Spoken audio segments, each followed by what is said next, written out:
Paz do Senhor. Amém. Quero saudar você, agradecendo ao Senhor pela predisposição que você tem de vir à casa do Senhor, de podermos juntos compartilhar o Evangelho. O Evangelho que tem sido tão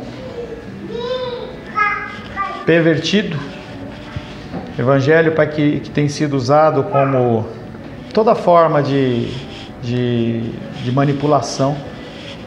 É triste a gente ver a ação do Evangelho nas televisões e o que as pessoas têm feito com ele.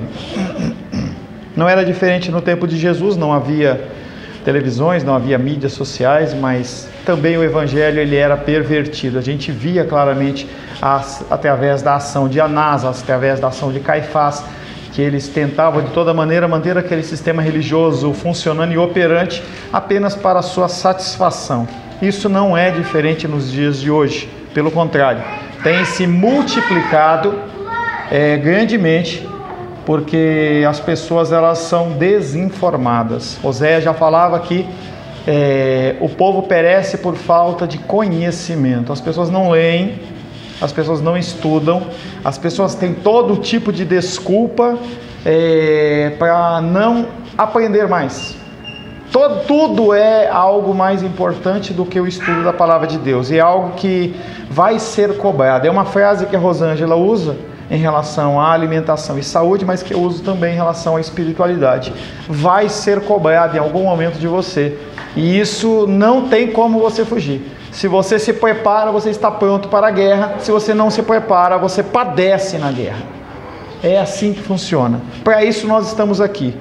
Mais do que um motivo social, mais do que um tempo de comunhão entre nós, é o momento de nós termos comunhão com Deus através do estudo da palavra, e é isso que nós estamos fazendo no livro de Gálatas. Abra aí Gálatas capítulo 2.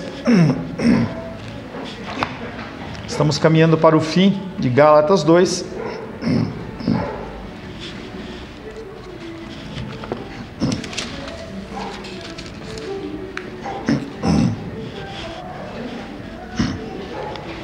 Gálatas capítulo 2, nós vamos ler do verso 15 ao 21.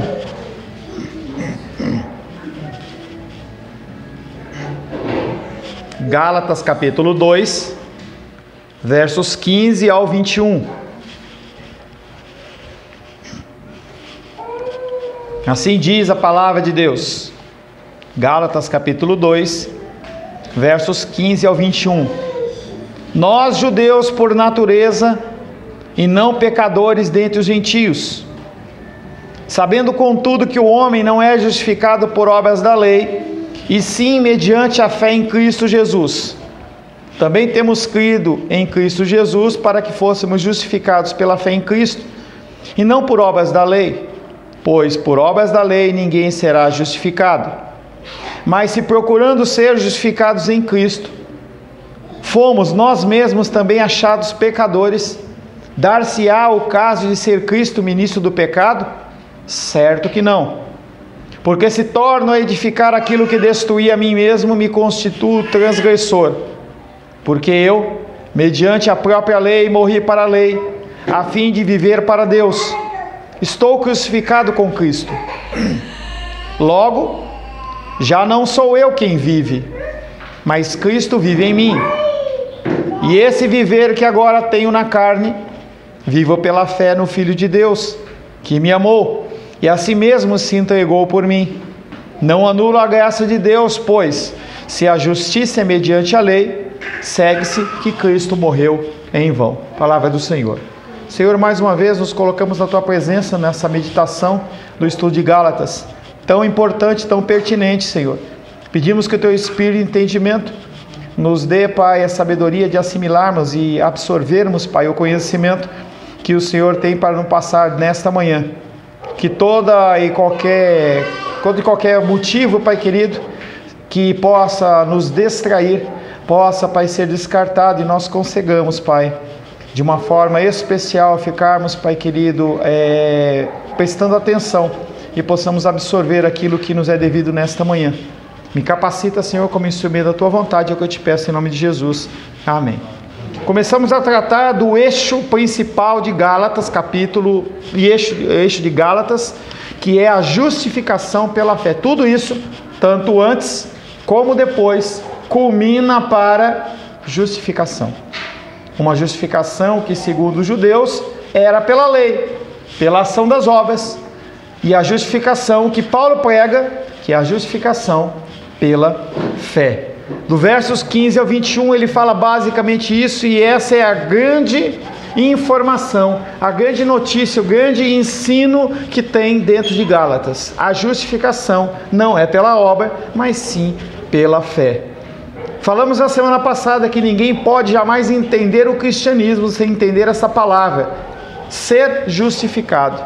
Se você é cristão e você não entende justificação, algo está errado, porque você não sabe como que funciona todo a condição para você sair de uma posição de ímpio para uma condição de salvo. Justificação pela fé é a boa nova de que homens e mulheres pecadores, eles podem ser aceitos por Deus, não por suas obras, mas através de um simples ato de confiança em Jesus Cristo. Nós falamos um pouco na semana passada dessa dificuldade que nós temos de receber algo de graça. Será que tem alguma coisa por trás disso?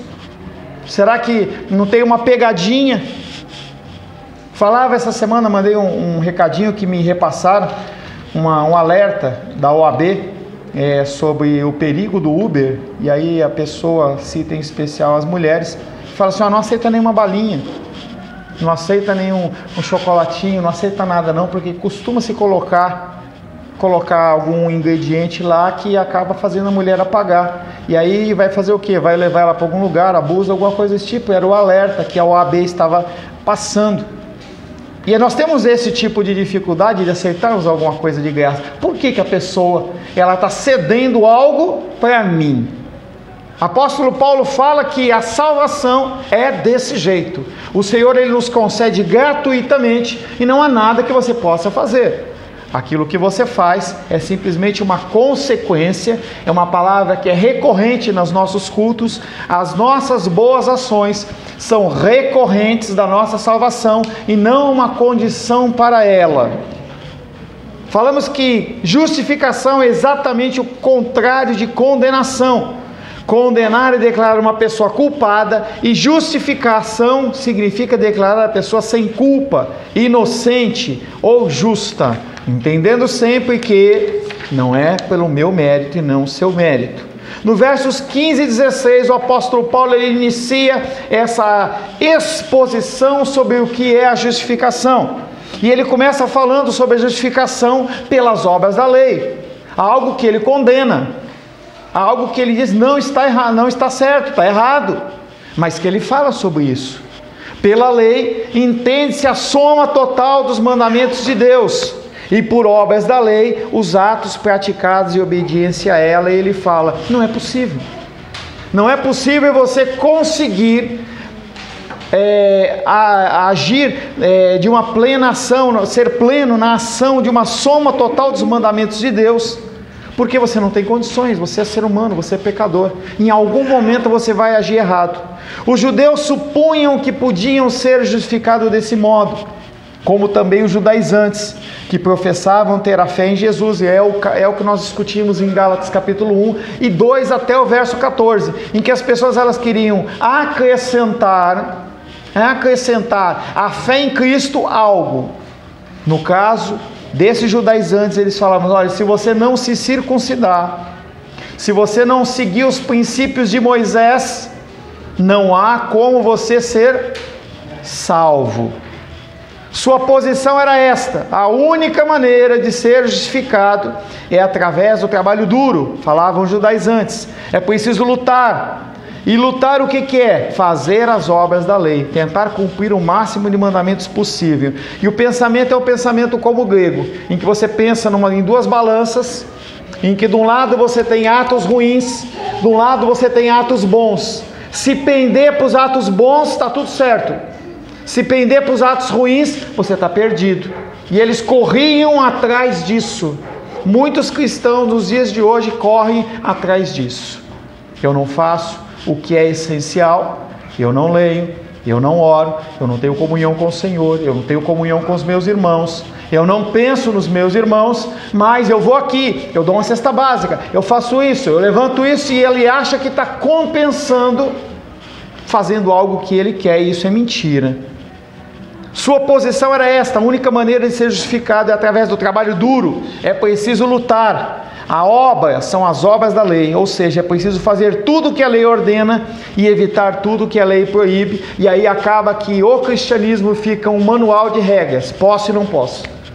Posso beber, posso fumar, posso usar cabelo comprido, cabelo curto, posso usar calça comprida, posso usar saia, tenho que usar terno, não tenho que usar terno, posso usar maquiagem, não posso usar maquiagem, tenho que chegar de fazer tal jeito, de tal forma. Cristianismo não é um compêndio de leis que você faz o que é ordenado e o que é proibido você não faz. É preciso fazer tudo o que a lei ordena e evitar tudo o que a lei proíbe. Os judeus e os judaizantes continuavam dizendo: isso significa que é preciso guardar especialmente os 10 mandamentos, e isso é verdade. O problema é que eles falam: você precisa guardar os 10 mandamentos para ser salvo, e não porque você é salvo. Tem muita postagem na internet dizendo assim: olha, o filho tem que honrar o pai. Amém. É um dos 10 mandamentos, mas não vai te condicionar se você vai ser salvo ou não ser salvo. Mas se você é uma pessoa que honra o seu pai, honra a sua mãe, você aparentemente, você dá sinais que você é salvo. É preciso reverenciar o seu nome e o seu dia e honrar os pais. É preciso evitar o adultério, o homicídio, o roubo. Nunca devemos dar falso testemunho contra o nosso próximo, nem cobiçar alguma coisa que lhe pertença. Perfeito, mas não é só isso. O ponto principal não é só isso. E para eles era o suficiente. Apenas aquela casca externa. As pessoas olhavam e falavam assim: olha, como o fulano, ele é cristão, ele é uma pessoa fiel. Não, não é só o externo.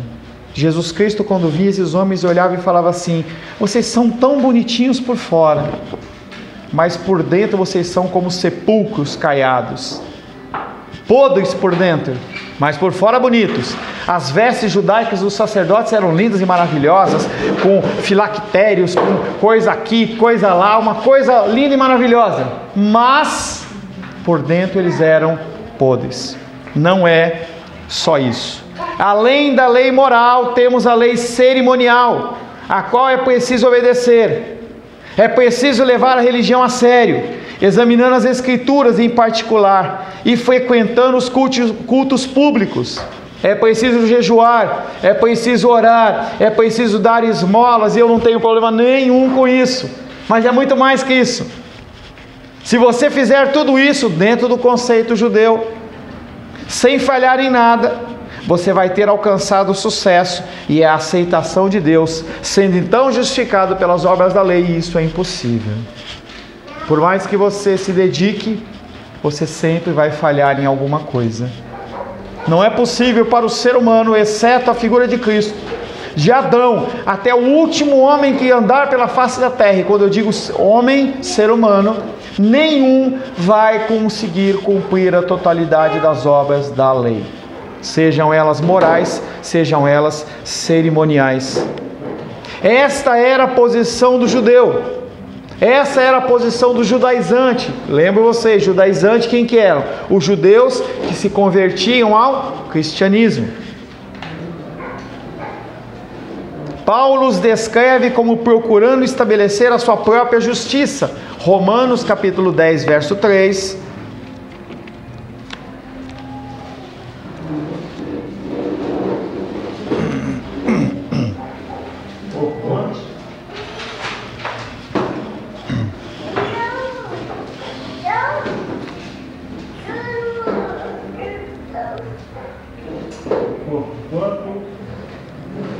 Desconhecendo a justiça de Deus e procurando estabelecer a sua própria, não se sujeitaram a quem vem de Deus. O apóstolo Paulo está dizendo sobre a rejeição da parte dos judeus do que Deus está mandando.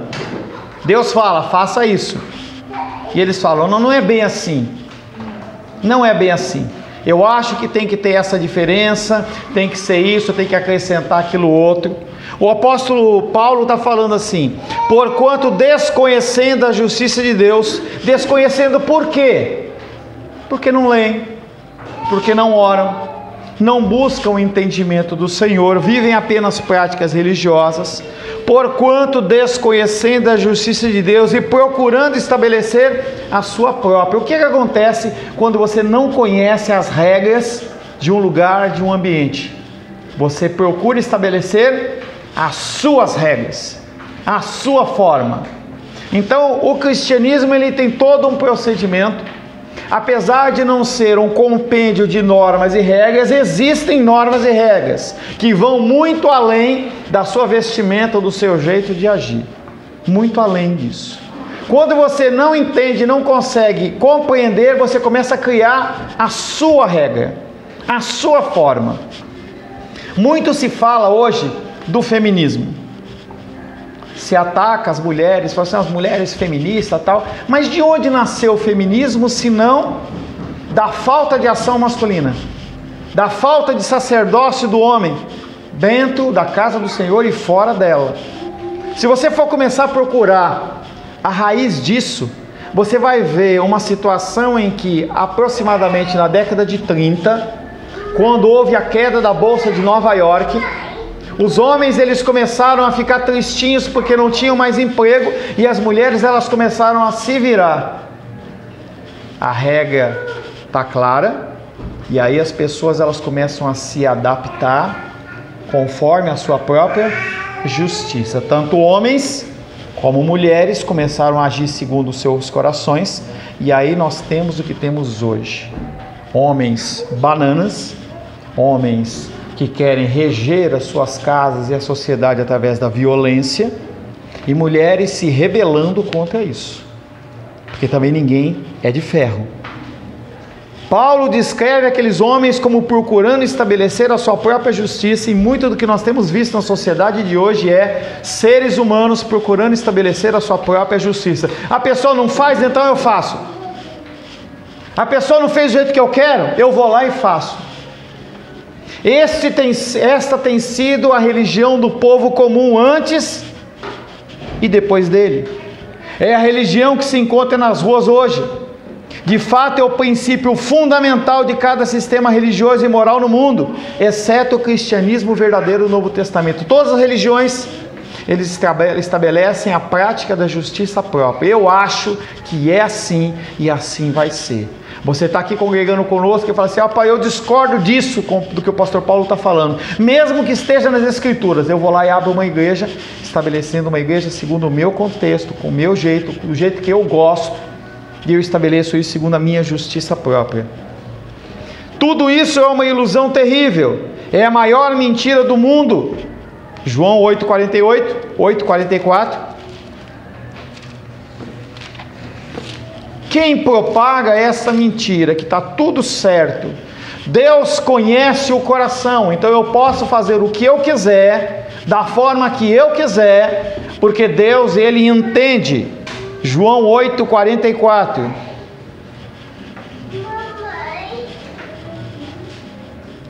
Alguém, por gentileza? Evangelho. Vamos. Do diabo, que é o vosso pai, e quereis satisfazer-lhes os desejos. Ele foi homicida desde o princípio, e jamais se firmou na verdade, porque nele não há verdade. Quando ele profere mentira, fala do que lhe é próprio, o que é mentiroso e pai da mentira. Jesus, ele está confrontando os religiosos do tempo dele, falando assim: isso que vocês estão querendo vender como um judaísmo verdadeiro é mentira. E vocês fazem isso porque o pai de vocês é o pai da mentira, é o diabo. E Jesus é duro com aqueles homens, porque ele está vendo que aquela situação está errada. Está errado. O mundo hoje age desta forma. O mundo se adapta aos seus desejos e às suas vontades. Eu não vou fazer desta maneira, eu vou fazer o que eu quero. Nunca alguém foi justificado pelas obras da lei, simplesmente porque ninguém jamais conseguiu obedecer à lei de maneira perfeita. Não existe um. Pastor, eu não quero Cristo. Eu quero obedecer às obras da lei. Você vai morrer tentando. Não há como. Uma obediência restrita às exigências das obras da lei é uma coisa além do meu alcance, além do seu alcance. Por mais que você se dedique, você não vai conseguir. Sempre tem algo que vai macular. Podemos guardar algumas das exigências da lei externamente, mas nenhum homem, exceto Jesus Cristo, jamais as cumpriu todas. Na verdade, se examinarmos as nossas motivações, o meu coração e o seu coração, se você começar a analisar por que você faz o que você faz, você vai descobrir que a motivação por fazer algo é uma motivação de benefício próprio. Na verdade, se examinarmos as nossas motivações, descobriremos que já transgredimos todas as leis de Deus, pois Jesus diz que pensamentos homicidas nos transformam em homicidas. Pensamentos adúlteros nos transformam em adúlteros. Por isso as Escrituras nos dizem: o homem não é justificado por obras da lei. Salmo 143, 2.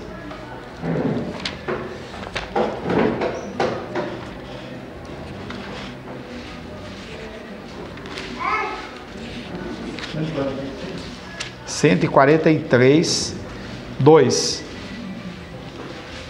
Espera aí que deixa eu ver se é esse mesmo. Tá estranho. Ah, tá, esse mesmo. Não entre em juízo com o teu servo, porque à tua vista não há justo nenhum vivente. O apóstolo Paulo tira de onde isso que ele está falando? Em Gálatas capítulo 2. Ele vai lá fazer alusão a Salmo 143, 2, em que ele fala: não há nenhum servo justo, não há nenhum servo obediente. Ele não está tirando da cabeça dele, ele está trazendo de outros ensinamentos. Por mais que as pessoas tentem, por mais que as pessoas desejem, e quem está falando aqui em Salmo 143 é Davi, que é a representação da menina dos olhos de Deus, um exemplo, mesmo sendo um adúltero, mesmo sendo um homicida, mesmo sendo uma pessoa que era irreverente em relação à ação dos seus filhos, que não era cuidador das suas esposas, das suas esposas, este homem, ele fala, não tem...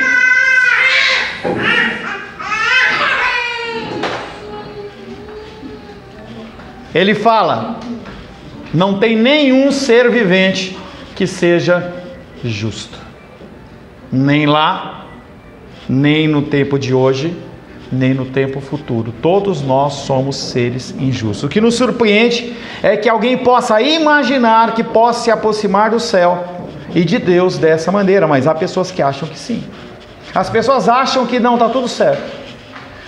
Quando eu dou exemplos para vocês de dízimo, eu não dou para que você se compadeça, mas é um exemplo que é mais fácil de entender, porque é do nosso dia a dia, porque nós trabalhamos com recursos financeiros o tempo inteiro.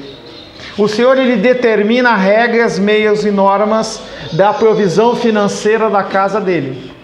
Mas aí a pessoa fala assim, eu não acho que é assim. Eu tenho visto muito na internet assim, transforme o seu dízimo numa cesta básica. Deus não precisa de dinheiro. Aonde está isso? Aonde está essa ordenança na Bíblia? Deus falando assim, olha, a partir de hoje, você não precisa ajudar em nada. Simplesmente você pega e compra um monte de cesta básica, abençoa um monte de gente e está tudo certo. Não está, gente, não é esse. O que é isso? Justiça própria. Porque se eu entrego o recurso na casa do Senhor, nem sempre eu vou ver o quê? Uma manifestação aparente de alguém falar assim, olha, parabéns. Porque se você comprar uma cesta básica e entregar na mão de qualquer pessoa na rua, a pessoa ela vai ficar extremamente grata. E ali você já recebeu o quê? O benefício. E nas Escrituras não fala nada sobre você fazer isso. Mas o que as pessoas fazem? Eu vou lá e compro. Eu pego o meu dízimo e falo assim, não, eu não concordo com a administração da igreja, não concordo com isso, não concordo com aquilo, então eu determino como que é. Não importa como o Senhor está falando que tem que ser, importa como eu acho que tem que ser. Isso acontece de monte. Isso acontece de monte. Estava vendo ontem um pequeno videozinho do Augusto Nicodemos falando sobre isso, e ele falando que nos Estados Unidos, como a inflação é praticamente zero. As pessoas conseguem fazer previsões, não é que nem no nosso Brasil, que não tem inflação, mas toda hora, todo momento alguém muda um conceito, o STF lança alguma coisa, o presidente lança alguma coisa, e a gente fica naquele, será que aquele contrato, aquele que eu programei, vai funcionar? Não vai funcionar? Lá não é assim, lá é mais estável. Então o que acontece em especial nas igrejas grandes, qual que é o recurso que nós vamos precisar para o ano de 2020? Então se faz o quê? Um levantamento. A gente vai gastar tanto com água, com luz, com telefone, com salário pastoral, com auxílio para enfermos, com missionário, com isso e tal. Chegamos num valor, olha, nós vamos ter uma despesa anual de $1 milhão. Nós temos tantos membros. Essa vai ser rateado conforme a posse de cada um. E fica tudo certo. E está tudo certo. Porque eles entendem como funciona. Não há essa abertura para você fazer o que você quer. O que nos surpreende é que alguém possa imaginar que pode se aproximar de Deus fazendo o que lhe agrada. Falamos sobre a justificação através das obras, nós vamos falar agora na justificação através da fé. A segunda alternativa, Paulo chama de justificação pela fé em Cristo. Jesus Cristo veio ao mundo para viver e morrer, ponto, isso é uma regra. Jesus Cristo ele veio para viver e morrer. Estava vendo um pastor maluco essa semana, ele falava assim, olha, todas as escrituras convergem para Deus, para Jesus. Todos os profetas falam de Jesus, e ele vai, mas o centro de Jesus é você. Aí você fica pensando assim, de onde o cara tirou isso? De onde o cara entende que Jesus Cristo, ele vive ou veio em prol de mim e de você? É o conceito humanista que se vende. Jesus Cristo, ele veio para o mundo para viver? Sim. Ele veio para morrer? Sim. Na sua vida, a sua obediência, na sua vida, a sua obediência à lei, ela foi perfeita. Tudo que Jesus Cristo fez,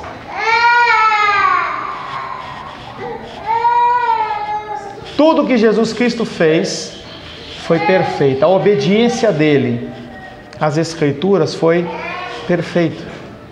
A obediência do que Deus mandava, perfeita.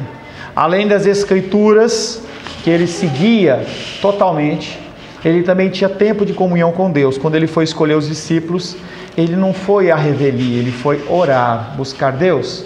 O que eu faço? Eu tenho feito isso. A escola onde a minha filha estuda e os filhos da Glenda e do Sebastião estudam, ele está numa condição que a gente não sabe se vai continuar, se não vai continuar, muda de dono, entendeu? E aí a Luísa tem se esforçado, feito lá os testes de bolsa de estudo, para ver se a gente consegue pagar a escola, uma escola particular, e eu tenho orado, Deus, qual é a direção?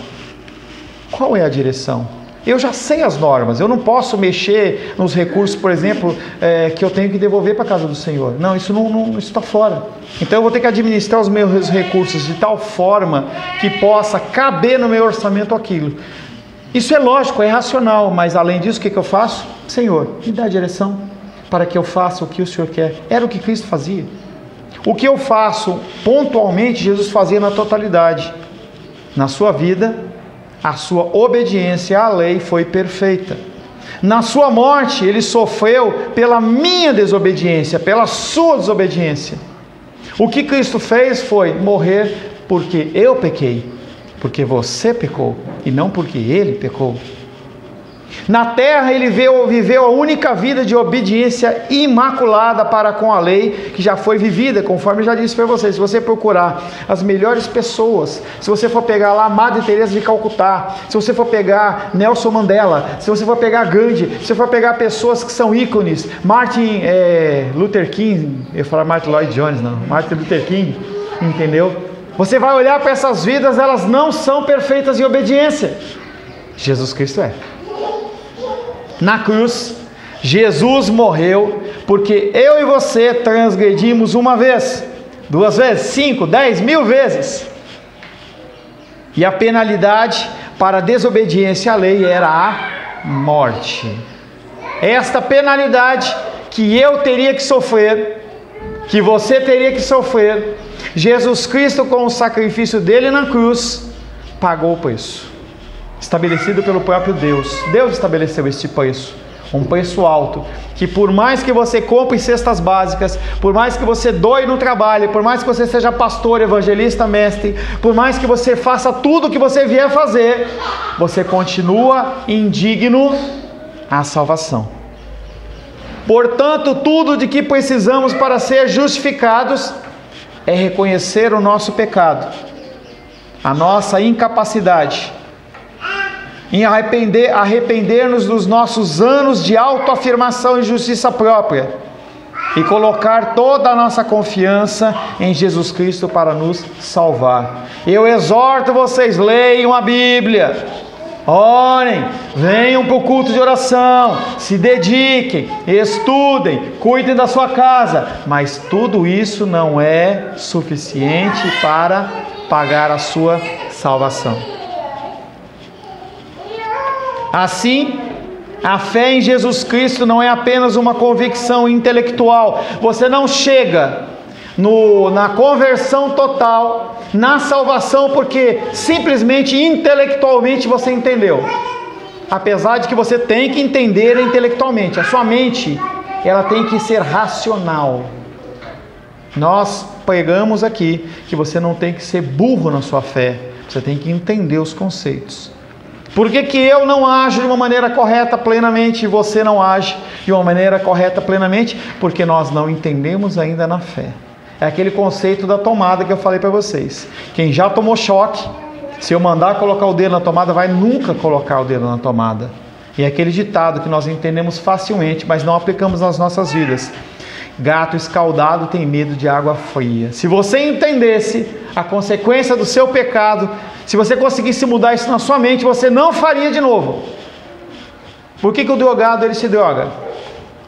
Por que o alcoólatra continua no vício do álcool? Porque ele não entendeu ainda as consequências daquilo que ele está fazendo sobre a vida dele e sobre a vida dos outros. A fé em Jesus Cristo não é apenas uma convicção intelectual, mas um compromisso pessoal. A expressão que aparece no meio do versículo 16 é literalmente: nós temos crido em Cristo Jesus. Você tem que crer em Cristo, em que apesar da pecaminosidade das suas ações, dos seus pensamentos, Ele está com você, porque Ele não depende da sua ação. Ele decidiu agir daquela maneira. E Ele não abre mão de você. Não porque Ele não queira, mas porque Deus te deu na mão dEle. E aqueles que o Senhor deu, Ele de maneira nenhuma lança fora. Jesus Cristo é obediente mesmo após morte. É um ato de entrega, não apenas de aceitação do fato de Jesus ter vivido e morrido, mas de correr a Ele em busca de refúgio e de clamar a Ele por misericórdia. A única saída que você tem é ir a Cristo. Não tem outra saída. No seu pecado, no seu erro, na sua falha, o nome que você quiser dar, no seu desespero, na sua angústia, a resolução do seu problema não está no remédio tarja preta. Se estivesse, as pessoas elas passariam por um tempo dentro dos gabinetes psiquiátricos e logo depois elas estariam renovadas. A gente não estaria numa curva ascendente depressiva. Parece que agora é bonito o suicídio, né? As pessoas olham para o suicídio agora e falam assim, parece que é moda. As pessoas não entendem uma campanha que é feita do outubro lá, é setembro ou outubro? Setembro amarelo. E as pessoas começam a achar que aquilo é uma moda. Agora é moda pastor se suicidar.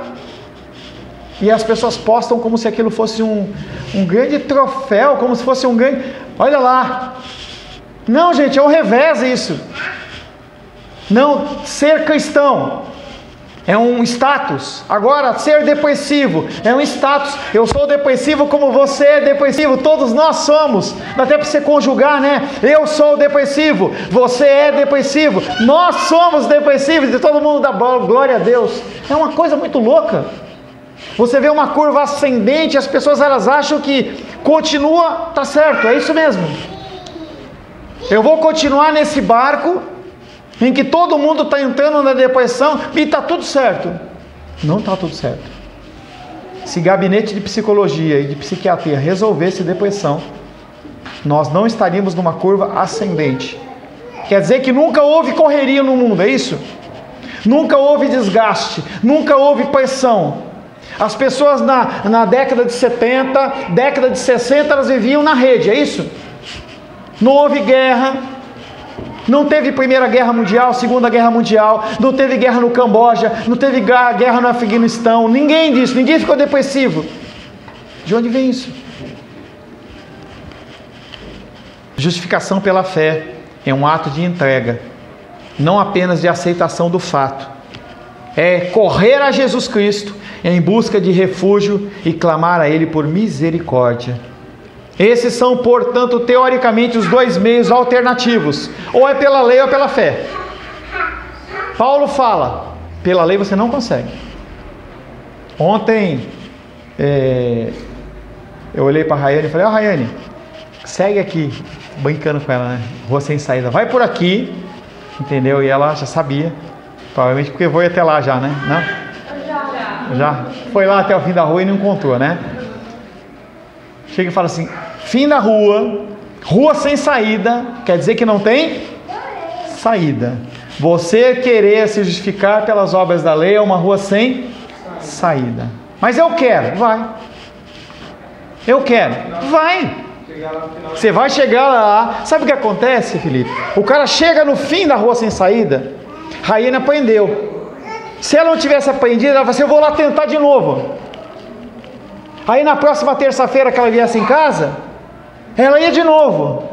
E ela ia de novo. Mas é isso que nós fazemos. É isso que nós fazemos. Nós sabemos que esse caminho é um caminho sem saída e nós continuamos indo por eles. E o que acontece? A gente encontra os nossos irmãos, as pessoas indo para a rua sem saída, e você dá o braço e vai assim, vamos junto para a rua sem saída. Mas é o que a gente faz. 3 vezes seguidas Paulo nos diz que o meio de Deus é o segundo, obras não, fé sim. Sua enfática declaração no verso 16, vamos ler Gálatas 2,16?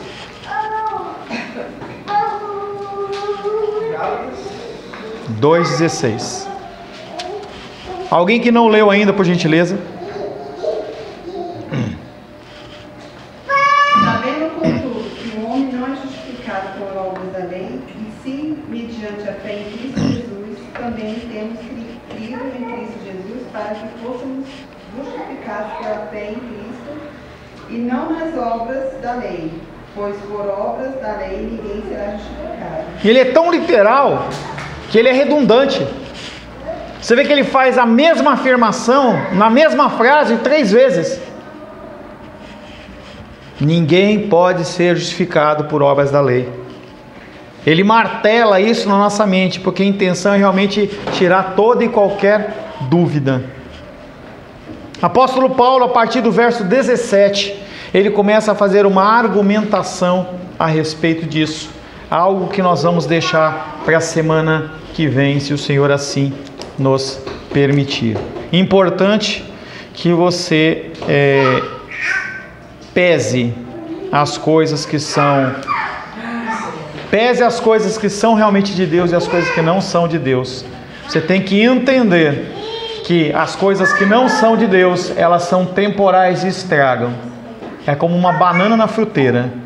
Se você deixar a banana na fruteira uma semana, provavelmente ela vai ficar preta e ela vai apodrecer e vai ser jogada fora. É isso que você tem feito com o seu tempo. Você tem deixado como dentro de uma fruteira, esperando esse tempo seu apodrecer. Tudo é lícito, nem tudo nos convém. Senhor, em nome de Jesus, louvamos, adoramos e bendizemos o Teu nome, pedindo a Ti que o Senhor nos abençoe, Pai. Que nós possamos, Pai, de uma vez por todas, termos gravado nas nossas mentes o conceito da justificação. Apesar de ser necessário, sim,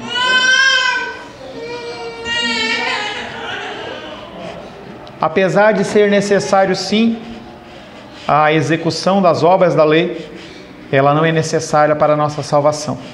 Por isso, Pai, pedimos a Ti que enquanto, Pai, nos aprofundamos no conhecimento da Tua palavra, nós possamos colocar em prática para a glória, honra e louvor do Teu nome. Em nome de Jesus. Amém.